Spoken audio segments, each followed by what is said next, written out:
Bagaimana agar kita bisa menjadi orang yang setia? Setia dengan Tuhan, setia dalam pekerjaan, setia dalam pelayanan, setia dalam rumah tangga. Bagaimana caranya agar kita bisa menjadi orang yang setia? Kita perlu tahu ini Bapak Ibu Saudara, bahwa kalau bicara tentang kesetiaan, kesetiaan adalah produk Roh Kudus. Sekali lagi, kalau kita bicara tentang kesetiaan, kesetiaan itu adalah produk Roh Kudus. Kalau saudara membaca di dalam Galatia pasal yang kelima, ayat 22 dan ayat 23, yang bicara tentang buah roh dan 9 manifestasinya, dikatakan begini. Tetapi buah roh ialah kasih, sukacita, damai sejahtera, kesabaran, kemurahan, kebaikan. Lalu ada di sini kesetiaan, kita garis bawahi di sini. Berarti, saudara, kesetiaan ini adalah produk dari Roh Kudus, saudara. Bagaimana kita bisa menjadi orang yang setia, setia melayani Tuhan? Bagaimana kita bisa menjadi seorang suami yang setia, istri yang setia, anak-anak yang setia, ya, dalam rumah tangga, dalam pekerjaan, dalam apapun yang kita lakukan dalam hidup ini. Kita perlu tahu, saudara, bahwa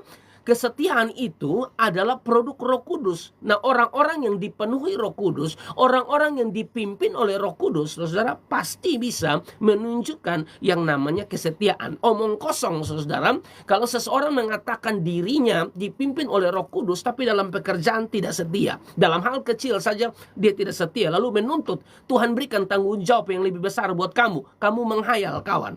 Setia dulu dalam perkara kecil, Tuhan berikan tanggung jawab yang lebih besar untuk Anda. Omong kosong kalau seseorang mengatakan bahwa dia cinta Tuhan, dia pelayan Tuhan, ya dia dipimpin oleh Roh Kudus, tapi tidak setia dengan pasangan. Suami tidak setia dengan istri, istri tidak setia dengan suami. Saudara, ini bahaya, saudara. Ini omong kosong, tidak boleh begitu, saudara. Kalau mau setia, kesetiaan itu adalah produk Roh Kudus, maka Anda harus dipimpin oleh Roh Kudus. Tidak bisa tidak, saudara. Langkahnya jelas, saudara, supaya Anda dipenuhi Roh Kudus, Anda dipimpin Roh Kudus, saudara, ya. Kalau Anda belum terima Yesus, terima Yesus sebagai Tuhan dan Juru Selamat. Waktu Anda menerima Yesus sebagai Tuhan dan Juru Selamat, Alkitab mencatat Anda dimeteraikan oleh Roh Kudus. Efesus pasal yang pertama, ayat 13 dan ayat yang ke-14. Di dalam Dia kamu juga, karena kamu telah mendengar firman kebenaran, yaitu Injil keselamatanmu. Di dalam Dia kamu juga, ketika kamu percaya, dimeteraikan dengan Roh Kudus yang dijanjikannya itu. Meterai itu tanda kepemilikan. Allah tahu mana milik kepunyaannya. Saudara diberkati oleh Tuhan. Perlu dimeteraikan dengan Roh Kudus waktu Anda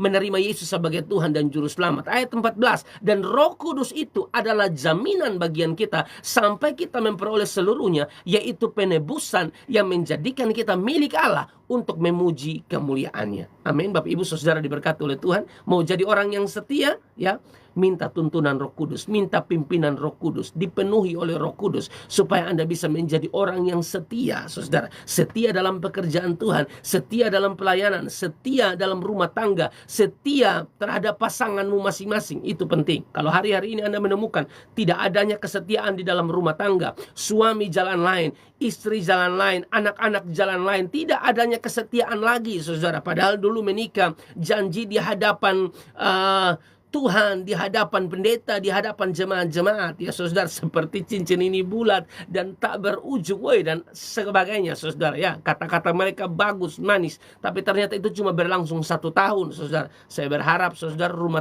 tangga yang lagi goyah hari-hari ini, sudah tidak ada lagi kesetiaan datang pada Tuhan. Dia mampu menolong Anda, dan Anda akan lihat bahwa hidup Anda terus menjadi berkat bagi banyak orang. Ya, kesimpulan terakhir, kesetiaan diperlukan dalam hampir semua aspek kehidupan, dan itu hanya mungkin terjadi jika Anda percaya Yesus sungguh-sungguh dan dipimpin oleh Roh Kudus. 1 Timotius 6 ayat 11. Tetapi engkau, hai manusia Allah, jauhilah semuanya itu, kejarlah keadilan, ibadah, kesetiaan, kasih, kesabaran, dan kelembutan. Ada kata kesetiaanlah, kesetiaan di situ, ya. Kejarlah yang namanya kesetiaan, saudara diberkati oleh Tuhan.